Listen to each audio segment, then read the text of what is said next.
listen in, concentrate. Before I introduce you to my Talking Pints guest, have a look at this clip of Mark Labbett.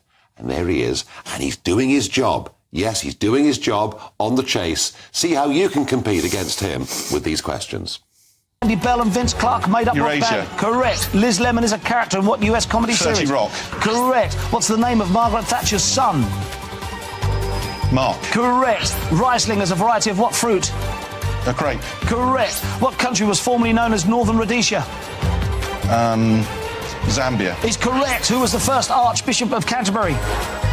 St Augustine. Correct. Basil the Rat was the last episode of what sitcom? Fawlty Towers. Is correct. Unbelievable. And he joins me now live in the studio. Mark Labbett, welcome to Talking Pints. Good evening. Great. This is something I've never done on live telly before. No, well, there's always the first at GBNews. Fresh from the pub as well. That's nice. Poured straight from the pump, It brought is. across the road. Cannot be bad. Now, this programme, The Chase, it gets amazing, consistent viewing figures. People absolutely love it. It's an ambition for many people to be on it and to have a go. And it's been going since 2009. What makes it work? Firstly, I've just lost my earpiece, so I'm checking you guys can hear me. But We're if you hearing can, you. good. The format, the first thing, it was a lucky accident. Originally, they went up the ladder and then turned round with Dulles Ditchwater, but they made a last-minute change, literally. We've got an element of jeopardy.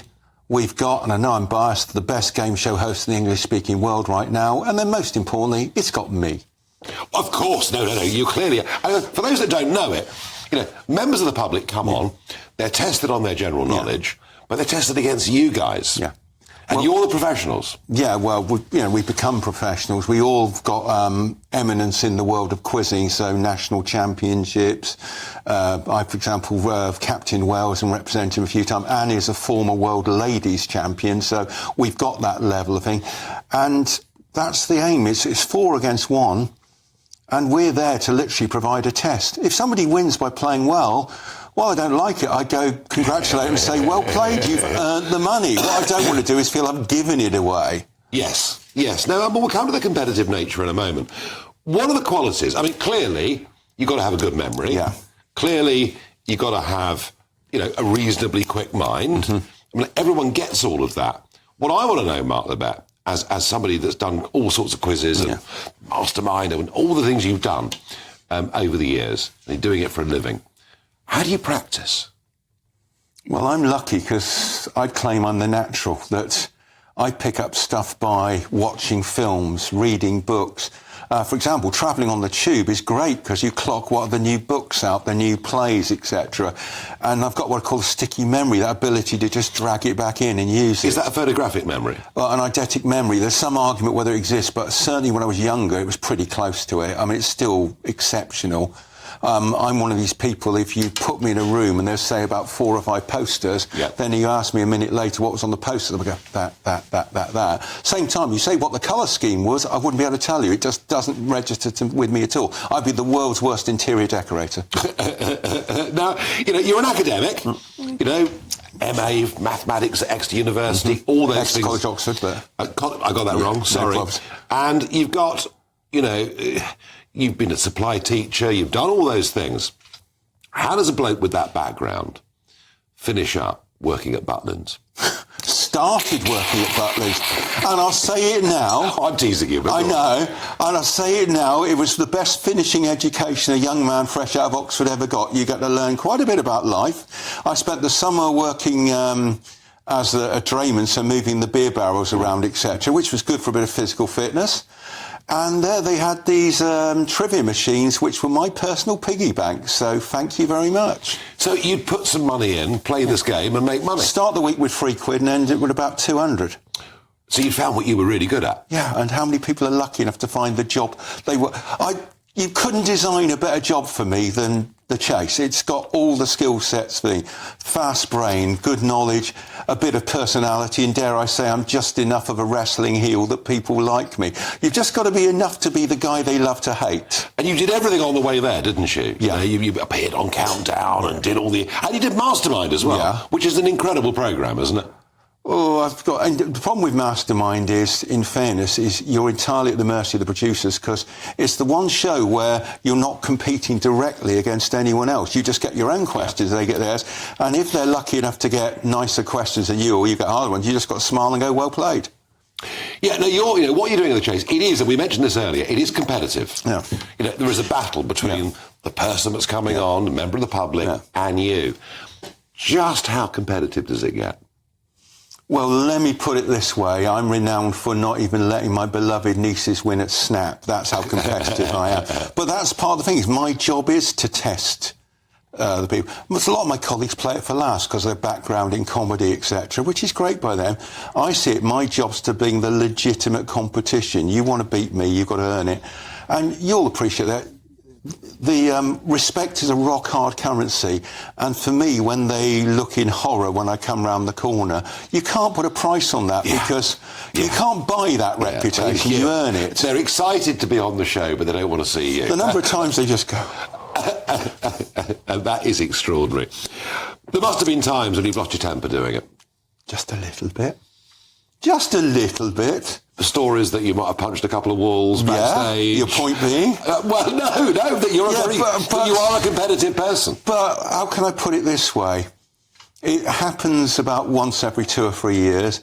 Every time the producers come backstage, and after checking I'm okay or whatever, they go, oh, that's fantastic. Yeah, they give you a real attaboy because they're thinking, right, it's great telly. Because once in 2 or 3 years, it's great telly. If I did it every other week, I've got anger management issues. And generally, there's a reason why, so they can at least get why. You know, I come from the rugby background or whatever, that you might want to query the decision, but you accept it. Yeah. And sometimes that's my way of going... Yeah. Okay. No. Now, you're on telly. Yeah. And of course, for anybody on telly... Sorry, but in flip side, I call my fouls. It's happened at least twice. Okay. Because of editing, I've actually lost a game where I'd been announced the winner, and I've said, can you check my answer? Because I said once I said Nightmare in Elm Street and was accepted. Another time I said Dennis Roussos instead of Demi Roussos.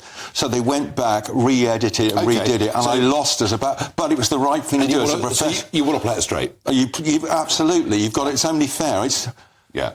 I'm just playing for ego, they're playing for cash. Now, you as I say, on telly, appearance is important. So let's have a look at a picture of you in 2019, which we're going to put on our screen right now. Now, there you are, big lad. Yeah. Let's have a look at you, Mark, in October 2023. Well, I mean, you look about half the size. What have you done? I've just got weighed. I'm 19.5 stone, so BMI 31. My heaviest, I was 29 stone. I've mainly been at 26, 27 stone. Combination of several things. Walking the dog, that's always good. Looking after my boy during pandemic. I've got nothing but respect for people who look after little children, and why you should have kids in your 30s, not your 50s. I had something which may or may not have been COVID a couple of times, and one of them just suppressed my appetite and it never came back. Really? Even though I now have standard pub meals, and I often don't finish the chips, which those who know me will be going... So there's no Ozempic, that drug? No, I can have that if I want. Right, but you don't need any of that? Well, if I keep going down the way I do, like I said, BMI's 31. If I can get the BMI under 30, I know my agent is salivating at then using me as a poster boy for one of the dietary companies. Yeah, well, you've done amazingly well. And Mark, the chase, how do people get on the chase? If they want to come and do battle with you, what do they have to do? Well, firstly, if you're a celebrity, I turn around and ask you, would you like to be on the chase, and get your agent to give my producer a call? I'd love to have a go. It's a bit interesting if they put you up against it. Anyway, I digress. Right, but fine. If you're a regular member, we'll hold you to that. If you're a regular member of the public, it's as easy as just applying to ITV.com, and there's a page to apply to the chase. There's an application form. I would strongly advise people do the following things. One, don't lie, because we'll catch you out on it. Secondly, your personality is more important than your score. We're an every-person show. We love the fact we're people on who are 18. We've had someone on today who was 86 years old, and unlike a lot of shows, we love having them on. I tell you what. Have a funny story to tell about yourself, something that's interesting for Brad. If you want to have a crack, ITV.com. Mark, thank you ever so much for joining me. My pleasure. Oh, you out-drunk me. Cheers. And you know what? I'm going to have a go at this. I'm going to do a celebrity chase. I'll do it against Mark. We'll see who wins. I bet he does.